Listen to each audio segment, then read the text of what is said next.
This is the Emin on Planet Podcast, episode 58. I'm your host, Joel Lamedon. Thank you for joining me on this never-ending quest to figure out how to teach better. Today on the podcast, we're talking with Meghan Anderson of Anderson Family Counseling, and we're talking tweens. Meghan is an expert on tweens. She has given workshops on tweens. She's talked to tweens. She's seen the effects of this period of life, which is the ages 8 to 12, where they're kind of in between phase of life. You kind of get that. And she sees the challenges. She's seen actually the results of it from her counseling experience. And so I'm a parent of a tween, and I know that there's teachers of tweens out there who are thinking, hey, maybe I can learn about how to teach better tweens. And so I heard about the workshops and heard about some of the information that Meghan has been sharing and wanted to get that on the podcast, because that's the whole reason to have this podcast, is to share information. And, you know, we've grabbed stuff from all sorts of different sources, whether it be stuff like the episode last week where we talked with Erica Halverson about how the arts can save education. We talked with Gloria Ladson-Billings about the Dream Keepers. We've talked about even what we can learn from podcasts like Broken Record podcast with Malcolm Gladwell, Rick Rubin, just about music and what can that teach us about teaching. So this one's pretty relevant, I think, with regards to tweens. Not a lot of, just talking about these kids ages 8 to 12 and these middle years, which I think also too is, I remember when I was 8 to 12, and that's kind of a confusing period. And there's lots of stuff that are happening both inside and outside, right? And so this is a great conversation. She's going to give some of her expertise and time, and I'm so glad to be able to share it. So I'm just going to stop talking. Let's get into this conversation with Meghan Anderson, doing a little tween talk. Meghan Anderson, thank you for joining me on this episode of the Emin on Planet Podcast. How are you? I'm good. Thank you so much for having me. So I'm just excited to have this conversation. I know a while ago you had what I'd say is a workshop maybe, or a information session on tweens that, you know, my wife came home and said like, oh, here's all this information that Meghan told me about it. And I was like, okay, well, this sounds like information that maybe we should share on the podcast. And so had a little run in on the street and said, hey, we should do this. And here we are. Right. That's right. Well, yeah, I think we had a run in because I was on a soapbox about something and I was like, I want your opinion on this. And as I went on my tangent, you were like, hey, we need to talk about this on the podcast. That's right. That's right. Hey, but before we get too far into it, can you just do a little self-introduction? Yeah. So I originally am from Atlanta, or right outside of Atlanta. Came to Oxford to go to college and thought I would be here for 4 years and never left.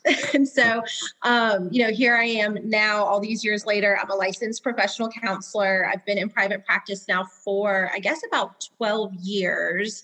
Originally doing counseling, I say that I was specialized in kids because I was trained as a play therapist. I was working with kiddos sort of age 8 to 10-ish. I was working with all ages, but that was sort of my niche there for a while. And a lot of it was kids in the midst of a divorce. And so it was sort of helping them readjust, reacclimate, helping the parents to co-parent the child through that. And then it turned into a lot of physical and sexual abuse cases, which I actually really enjoyed doing. But in the midst of that, had my own 2 little girls, and it became way too close to home for me. And it was too hard to work with that. So because we're in a college town, I get tons of phone calls to work with college students. So I sort of transitioned into this place where I was taking on more college kids and sort of letting the kiddos go. And so now my clientele is about 70-ish% college kids, which I love. But that is sort of how I got on this tangent of talking about tweens, to be honest, was because I was watching these college kids. I work with them every day and I see all these things that they're dealing with and experiencing. And I'm like, whoa, that could have been nipped in the bud like 10 years ago. That should have been addressed 10 years ago. What happened there? And so that's how it really kind of sparked my interest in tweens. Wow. Okay. So that really gets into, that's, again, you know, it's like, I know there's a lot inside of that to talk about. Well, I know. I just love, again, I love doing these conversations because, like, you know, we've known each other for a long time, and it's 10 like years-ish. Yeah, 10 years. It's like, oh, that's like seeing the genesis of all that, the backstory of it, and that's really interesting. So, okay, so tell me a bit about tweens. What do you know? What are tweens? tweens is sort of this coined term that is sort of kiddos ages 8 to 12-ish. And it's kind of a perfect term because they are literally in between. Mm-hmm. Like they are not quite little kids. They are not quite teenagers. They're trying to be a little bit of both and they don't know where they fit. I can say as a mom, they are literally in between sizes in everything. So they're hard to shop for. Yes. I feel like that's something I say all the time. Well, you're just in between sizes. So they're literally in between in everything. Right. And so, this little coined phrase of tweens came about years ago, which I think is kind of a perfect label for them. Yeah. So, and we both have tweens. And so that is funny about like, why do we keep buying all these clothes? Well, yeah, it's because, she's gone through a growth spurt and like all of a sudden, things don't fit anymore. Or things don't fit the way she wants them to fit. It's great. So what are some misconceptions about tweens? I think because people probably have some preconceived notions, but what are some misconceptions out there? Well, I think a lot of preconceptions are one that they're brats. I hear that a lot. Well, they're just in that tween phase. And so they're a brat. And I'm like, well, I think what you're calling a brat, sometimes I guess they are kind of bratty, but what people are referring to as brats is really, I think, them just being very misunderstood because again, they're not little kids. So we are babying them at times and they don't want that anymore. But they're also not teenagers and we're expecting too much out of them. They're not ready for that. And so I really think it's just that they're misunderstood and they don't have the language at that age to say like, hey, I think you just don't get me. And I think I don't know where I fit. And so I think that that's sort of like the misconception about them is I think it's really easy for them to slip through the cracks at this age because they are so misunderstood. Yeah. You think like some of them, they're, again, everyone's going through these changes and they're all having at different times. But it's like, sometimes you have this, I kind of think like back to, you remember the movie Big? Oh yeah. Yeah. Like, so it's like, we have Tom Hanks, but he's actually he's a tween, right? He's probably a tween inside of a body of a man. And sometimes, I think like that kind of is a perfect description of tween. Like all of a sudden, like, wow, you're really tall and you look like an adult, but you haven't, like you said, haven't been taught some of these things of like, even just how to properly express, like, I'm not comfortable with the situation, or I'm upset about this, or I'm upset with you, but I don't know how to explain it other than just to storm off or be angry. Like I haven't been taught those things. Right.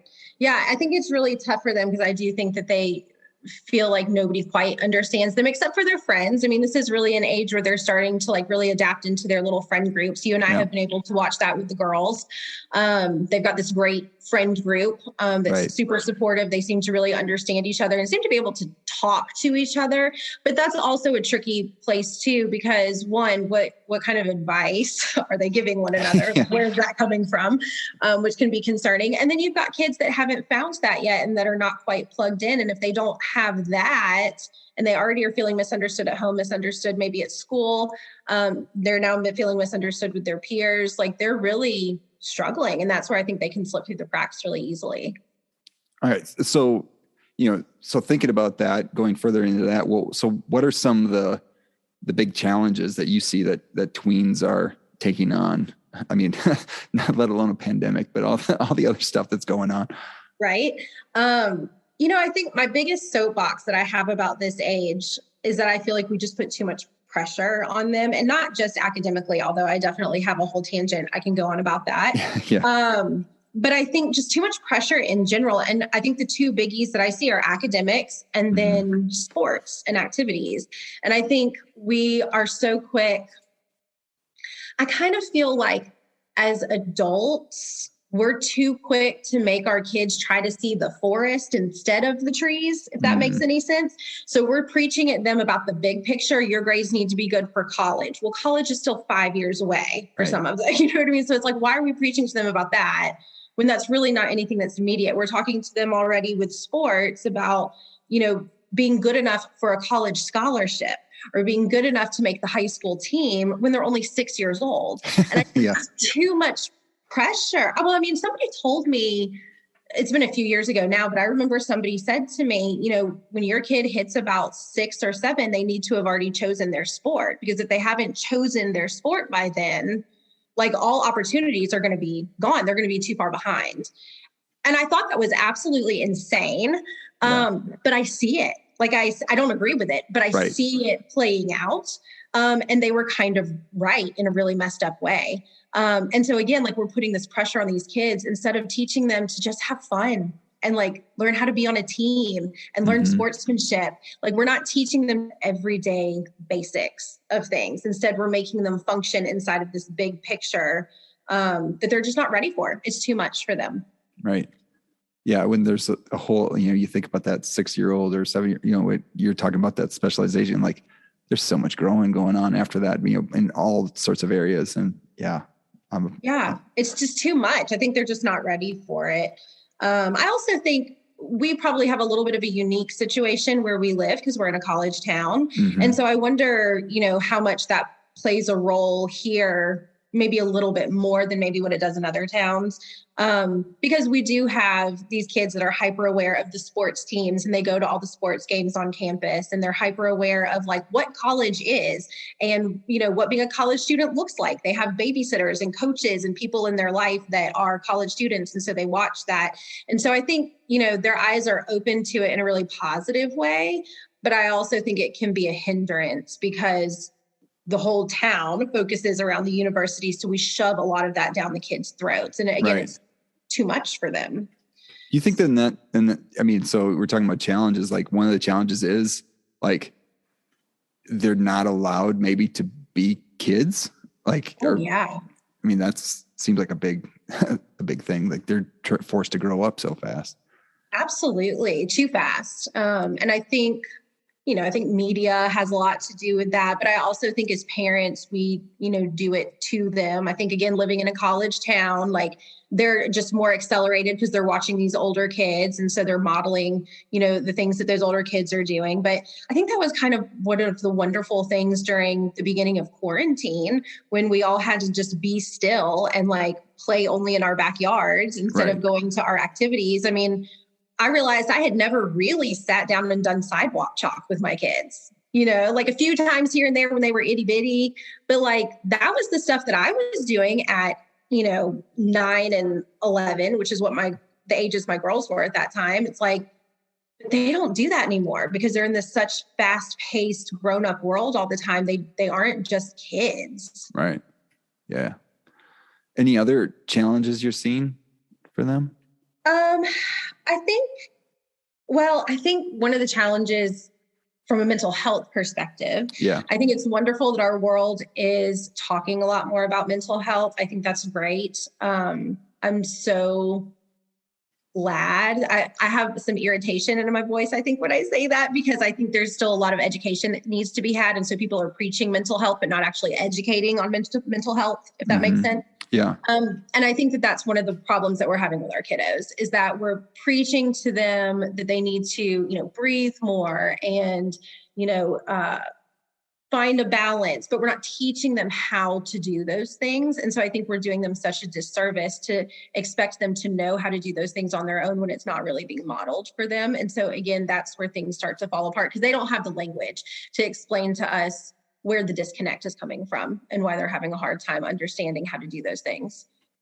Do you think I'm just throwing something out there, like all of these things, and some of them we're seeing because it's a bigger deal because of a global pandemic where, we're seeing how kids are transitioning back into social situations where they haven't maybe been as deeply immersed because of, quarantines and isolation and social distancing and all that. So that's like something like, hey, we need to acknowledge this. And so hopefully people are acknowledging it. Like, it's not just, hey, we're not involved with things. Now we're just involved with things, it's just pushing back in. We're listening, like maybe there's a transition thing, but like you even mentioned some things before where there's these, these landmarks in people's lives, like divorce or, like their sexual abuse or just abuse in general, or these other things, or like acknowledging that these are big deals. These are big deals for adults. And think about even when you're a kid and all these,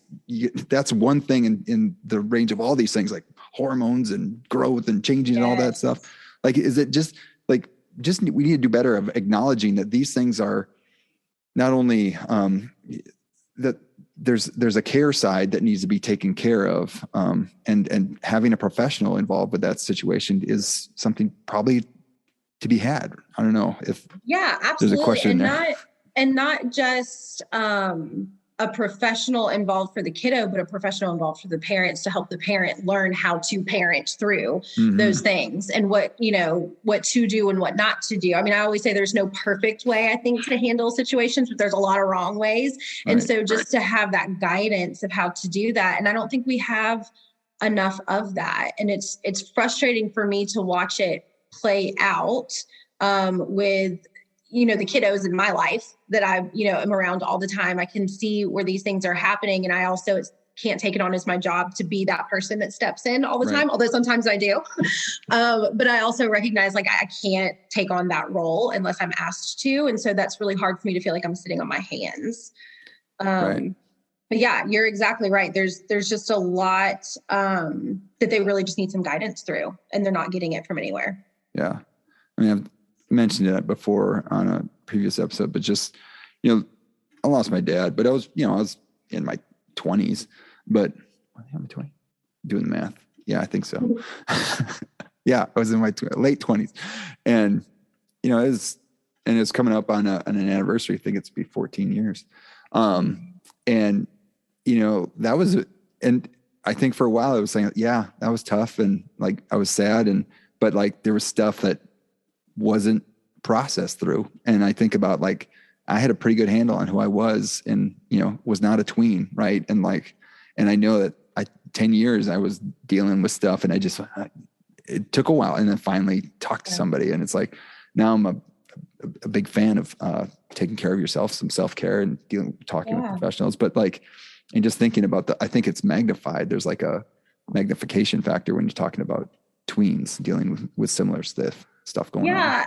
And I think that, as adults, we forget that kids are not robots. I think that there's this assumption that we look at kids and we forget that they have their own thoughts and feelings and experiences and perceptions, and they're living through the same thing that we are in their own way. And I think we forget that. And so we just look at them and expect that they're supposed to be along for the ride and just, pick up and go on because we expect them to, but instead they very much get lost in the shuffle inside of that. And I think nobody pays much attention to that.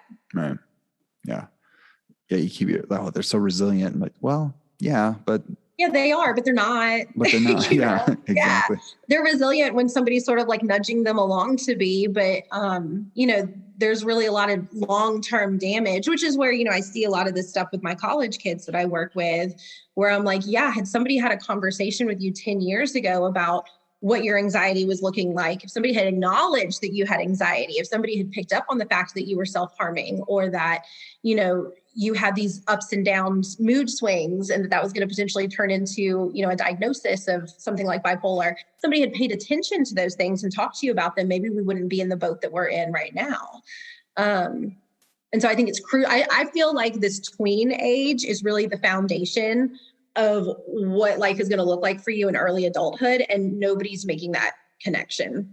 All right. Well, so what are some of the big things that, we could be noticing of tweens out there? And this, we're kind of talking to teachers, we talk about teaching better on this podcast, but I mean, I think teachers falls in line with parents or teachers. Anyone that has an influence over someone in their lives, I think, is a teacher. So what are some of those things that you're those that started in tweens, and this is probably what it looked like? Yeah. Well, so one of the things that I talk about in my little Tween Talk that the little workshop that I had sort of put together is focused mostly around anxiety, because that seems to be what it shows or what it manifests as first. In this age. Any kind of big problem that's going to come about later on, it looks mostly like anxiety on the front side. And so it's educating parents on what anxiety actually looks like, because our assumption, again, based on movies and TV, and because we're not fully educated enough, is that anxiety looks like having a full-blown panic attack. And that's not what anxiety actually is.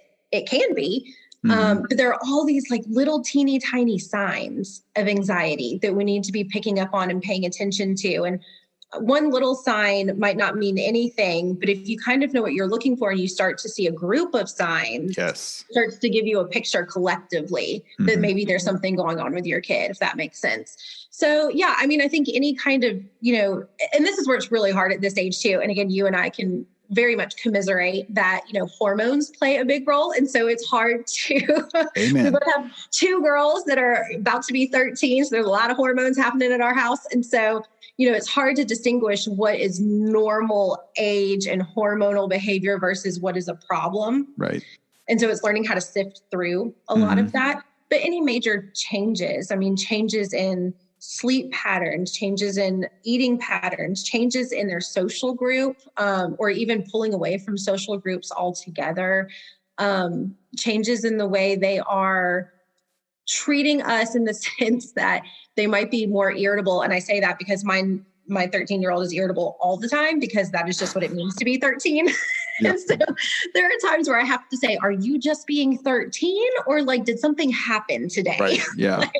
And so it's, trying to pick up on these little cues because it's the cues where they're trying to educate us about what's going on in their life. Because again, they don't have the full language to be able to sit us down and say, this is what I think has been going on. A big one is physical stuff. If you have a child that's complaining about chronic headaches, stomach aches, digestive problems, bathroom problems, that kind of stuff, those are huge signs of anxiety because anxiety, serotonin dumps in our stomach first. And so that's really where the original anxiety starts before it travels up to our brain.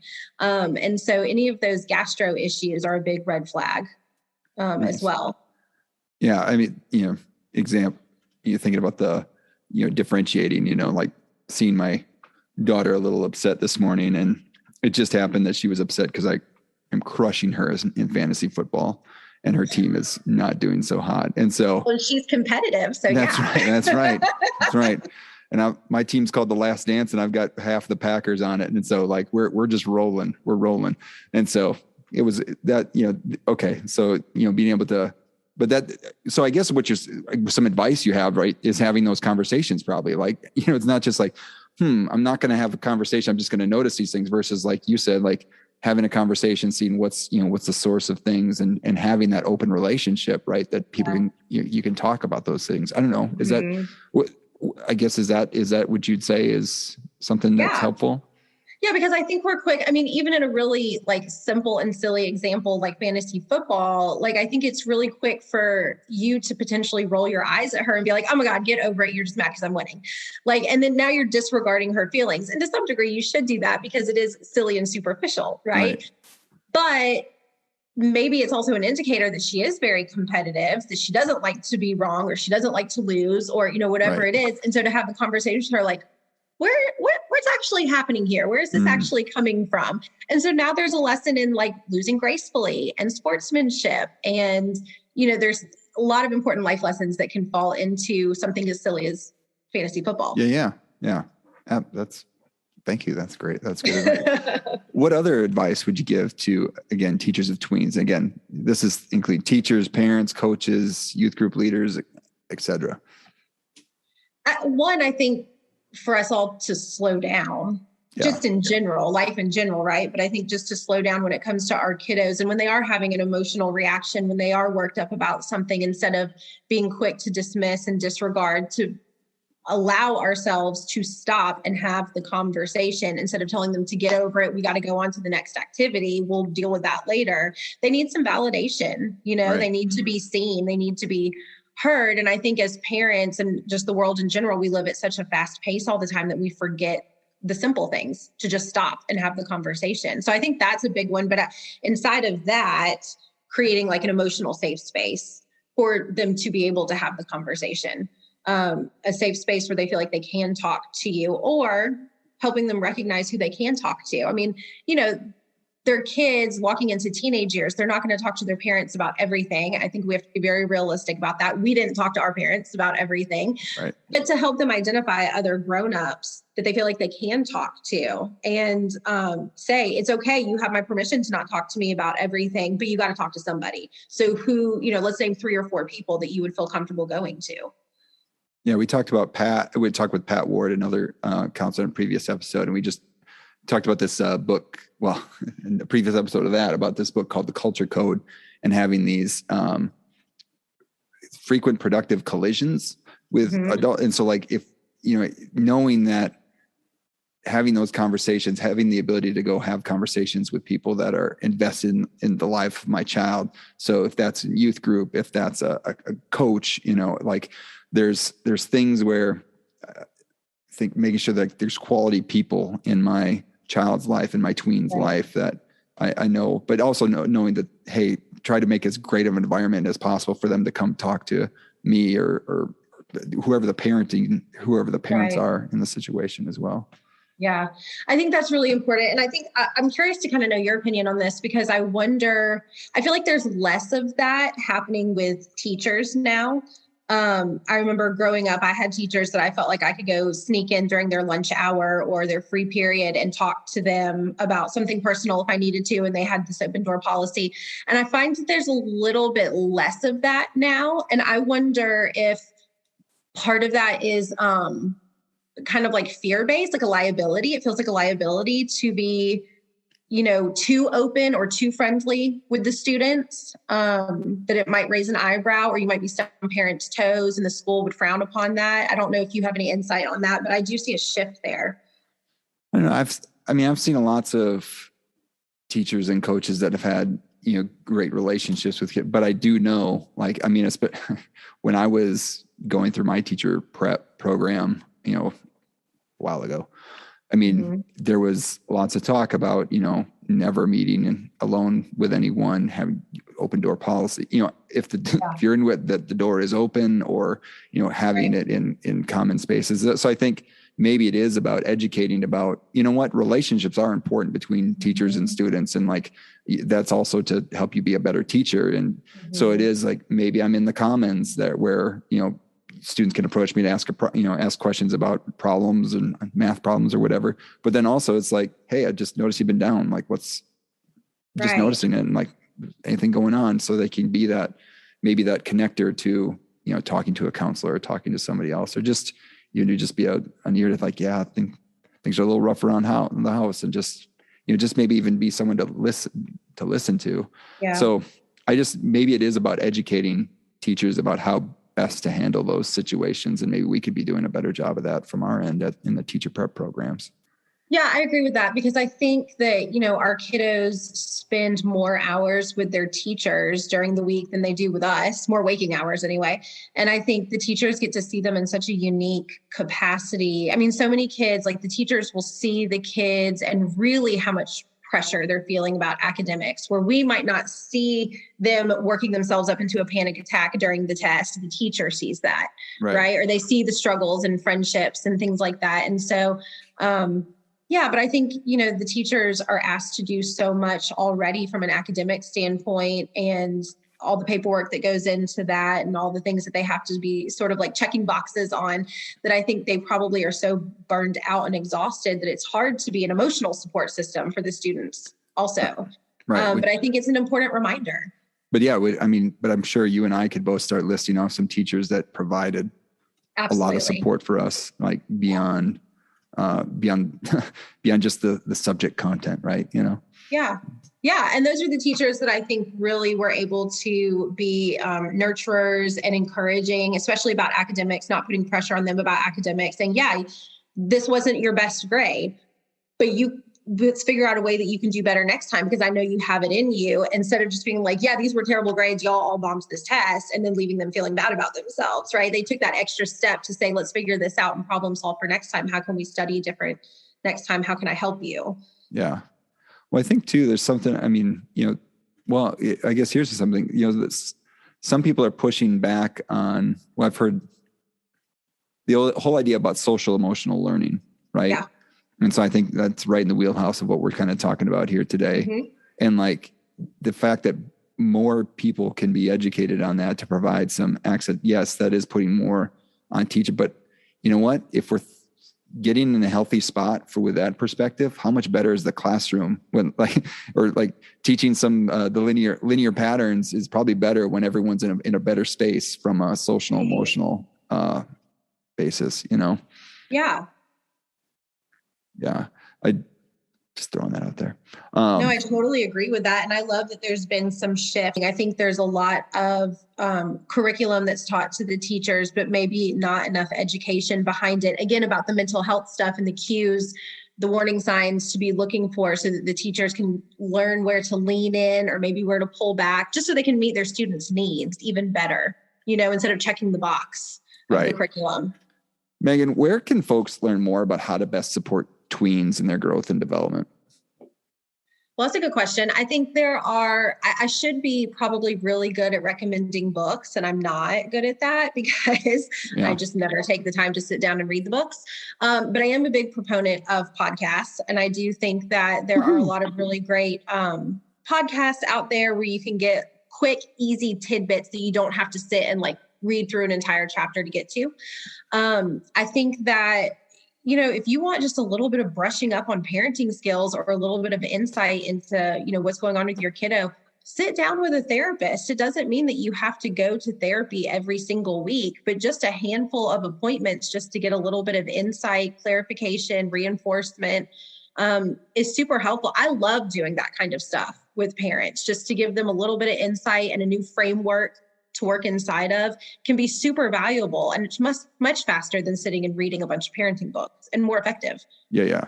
And like in the books take a while. By the time you read the book, they might be out of the tween stage. So exactly. Yeah. So maybe you have like a podcast episode in mind, or after you research, you can send it to me and we can put it in the show notes here. And sure. That'd be great. So, you talked about a workshop. Anything that you want to promote for yourself? Do you do telehealth, or do people schedule straight to you if you know what, I want to talk to Meghan Anderson? So I don't know. Yeah, of course. If parents want to call me up and they want to set up like a telehealth session or a session in my office, I love to do that kind of stuff. I see most of my people. I did listen to your episode with Pat. I love Pat, by the way. Yeah. Awesome. And I know he's doing a lot of telehealth right now. I'm doing more in office. I just prefer the energy exchange of sitting with a person.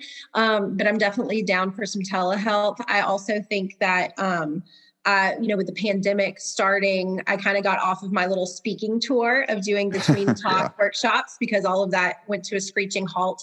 But it is something that I kind of want to get back into the works this spring. So I'll keep you posted if I'm able to get another one of those workshops up and going, so that maybe you can put that out there for me. Nice. Yep. We can definitely do that. So, let's really get down to this part. What does Ted Lasso have to say about tweens, or what? Let's get into it a little bit of Ted Lasso, because I think we've seen a lot of when you talked about panic attacks and things like that, so we had a vision of one, right? That was depicted on screen, but I don't know, what are some thoughts on Ted Lasso?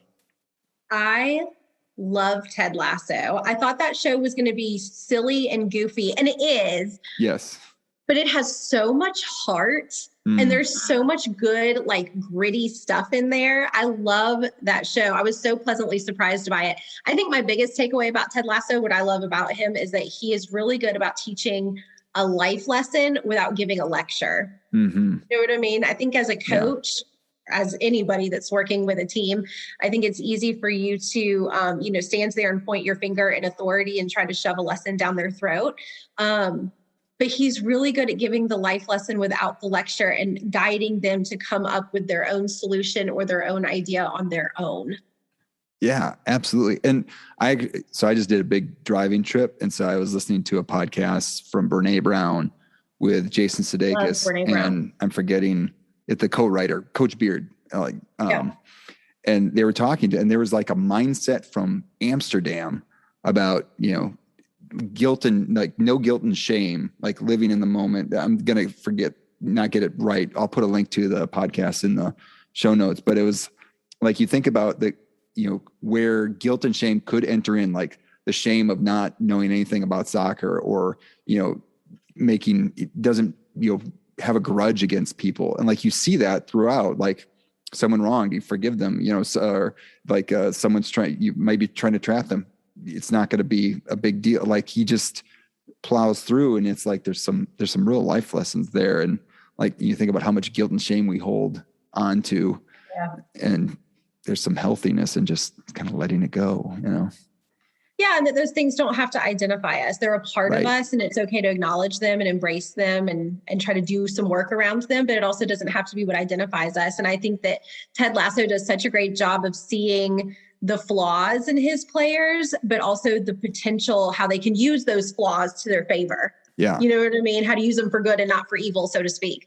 And I think he does such an awesome job with his players in really making a more cohesive team by teaching each player individually to be more comfortable in their own skin and then the healthiest version of themselves.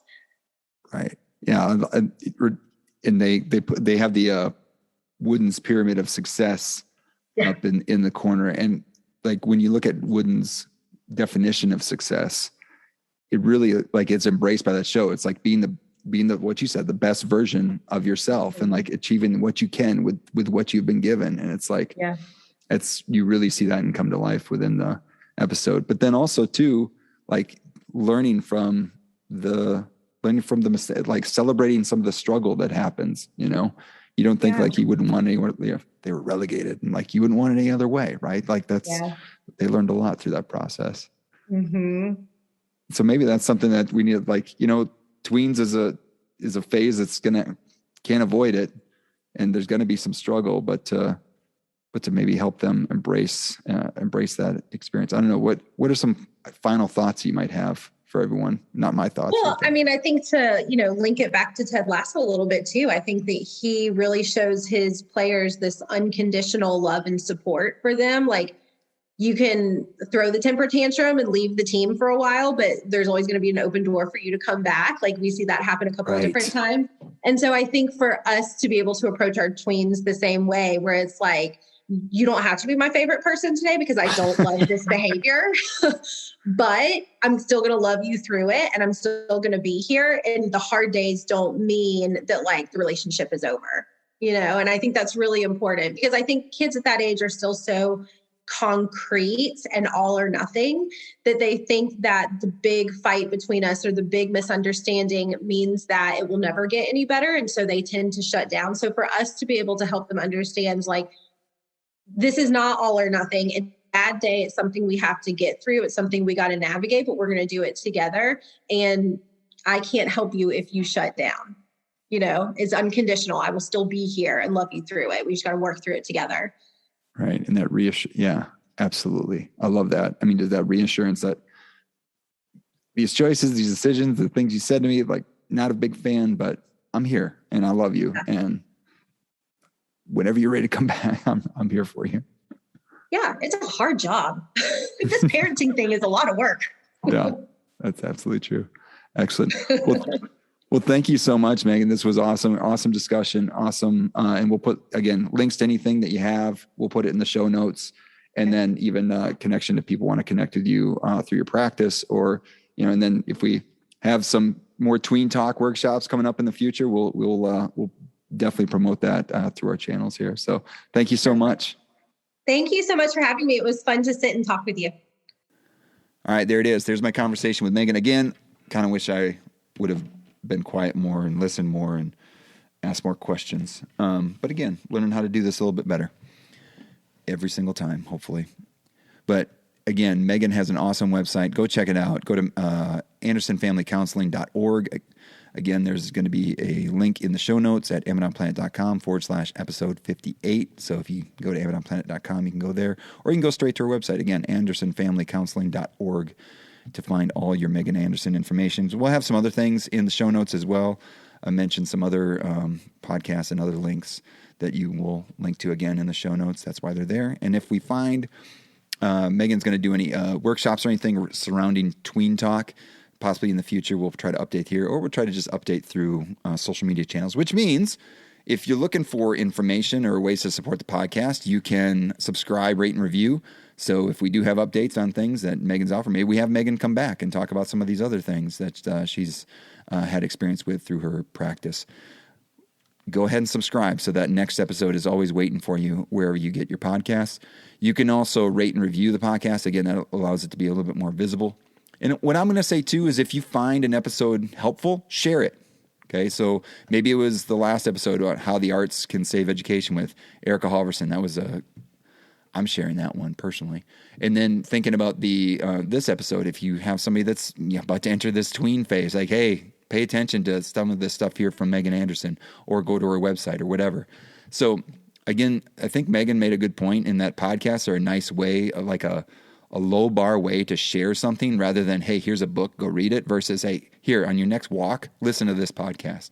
So if you find a podcast episode that you think is helpful, please share it so other people can listen to it. That's the whole point. That's why I created this thing, so we can all learn how to teach better together. And I think, again, today we took a few steps forward with thinking about how to teach tweens better. So, all right, that's about all we have. Again, subscribe, rate, and review. You can also look at the Amidon Planet Facebook page. You can like that. You can also find us on social media at Amidon, or find me on social media at Amidon Planet on Instagram, LinkedIn, or Instagram, LinkedIn. What else? Twitter. That's right, Twitter. You can also find me there. Also, we just sent out another edition of the Amidon Planet email list, where again, we're trying to refine that. And basically what decided to do with the email list is, if there are opportunities for professional development that are free or readily accessible, that's how we're going to use that email list. So trying to put some things out there. So I think this one that we've just put out was just putting out the message about Erica Halverson's book talk. That's a virtual talk that anyone can access. Just have to register for it. That's awesome. You should be able to do that. And there's also some free professional development I became aware of through the Knowles Teacher Initiative. So again, if you want to sign up for that email list, you can go to AmidonPlanet.com. There's many buttons you can go to there to sign up for the email list. And I encourage you to do it. We're going to, again, try to use it as a way to provide these sorts of easily accessible professional development, or opportunities for professional development that people can take advantage of.